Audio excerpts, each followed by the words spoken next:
next we're going to look at learning style, personality and learning style, because this is going to give you some insight into your way of learning or your child's way of learning. And in our model, we've come up with 4 basic learning styles or personality styles. If you're familiar with Myers-Briggs or the classic Greek temperaments, you may notice some familiarity here.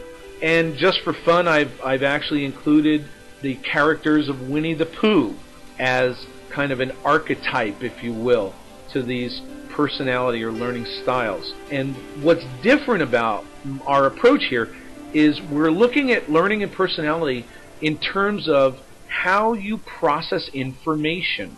That is the key, or it seems to be the key, in resolving some of these learning challenges. So very quickly, let's look at the 4 basic temperaments or 4 basic personality or learning styles. And the first 2 we're going to look at are Winnie the Pooh and Eeyore. Now, you can tell they're very, very different kind of personalities, but they have a lot of things in common. They're both very auditory in the way they process information. While Eeyore is definitely more kinesthetic and associated into his feelings, Winnie the Pooh is kind of a more matter of fact. He's kind of stepping back and seeing the world from this kind of neutral, kind of a third-party perspective. He's in it, but not sucked into it. These 2 personality styles tend to do very well in our public school, typical classroom setting. They are very auditory in the way they process information, very linear. They relate well to the pieces and the features of how information is presented in books and in conversation, which is a conversation itself is a very linear process. And they really do tend to do well in that setting. Now, we have some other folks, our choleric, Mr. Rabbit, and sanguine, Tigger.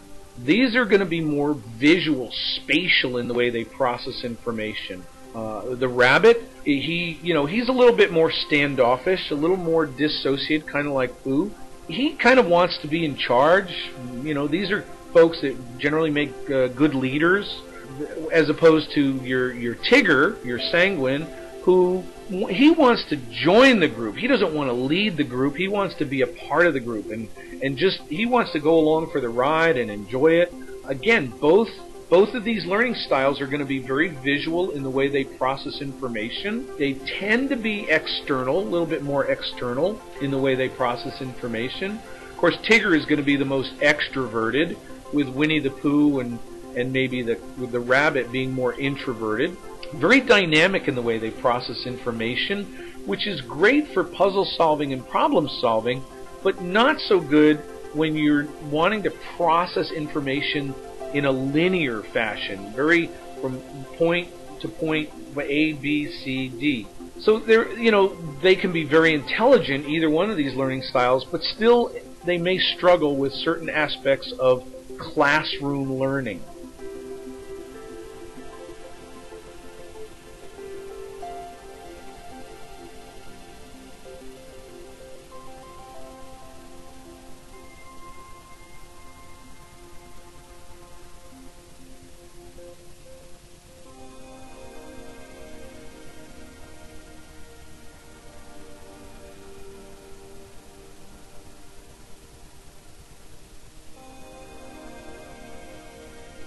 So let's look a little bit deeper at the auditory versus visual thinkers.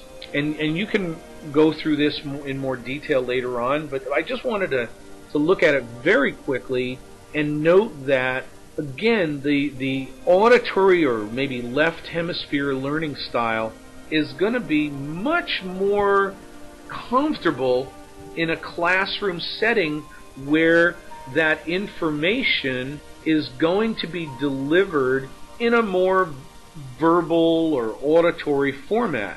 Whereas the visual thinker, the visual learner, he may be feeling a little bored in the classroom. Things may be moving a little too slow for him because he may be living in this visual soup to whatever degree. And again, the further away from this center cross that you go, that balance of logic and kinesthetic and auditory and visual, the further away from center you go, the more likely you are to run into some challenges in one or more areas of your life. When you get out to the extreme, you can see that you may run into issues such as attention deficit disorder, ADHD. You may have auditory processing disorder or a sensory processing disorder.